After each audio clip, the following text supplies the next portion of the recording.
I can see from, when you look at data centers, even though they're one single asset class, but depending on the service and how the business is actually structured, the way we look at it is also different.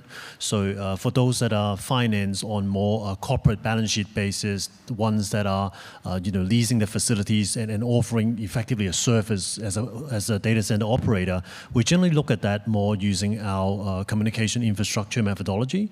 Alternatively, for those that actually owns the building and is really providing it as also as an operator for the facility, we potentially could look at that at a real estate investment trust type methodology or commercial property.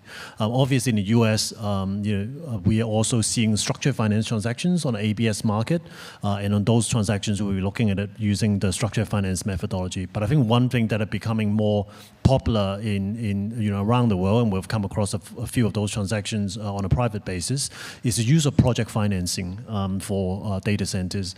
And in those situations, when we look at risk, a lot of the topics, a lot of the items actually have already been covered.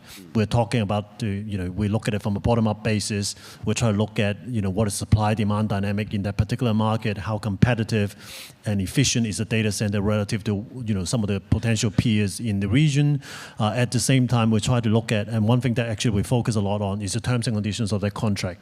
What is the requirement from a power usage efficiency perspective or water usage efficiency perspective? How long is that contract? Who is the off-taker? Who bears some of the risk, in terms of a force majeure type situation? Those are things that we try to look at and focus on.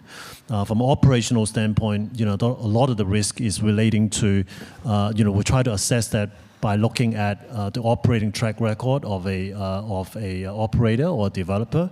Unfortunately, I think in this region we have a lot of situations where everyone is they're relatively new, so the operating track record may not be there.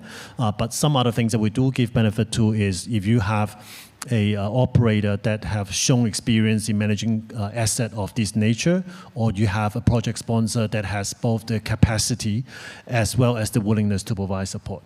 So that's actually one consideration as well. Obviously, as a investor, you want to look at the return, and from a bond investor's perspective, what you're interested in is sort of like the debt service coverage ratios.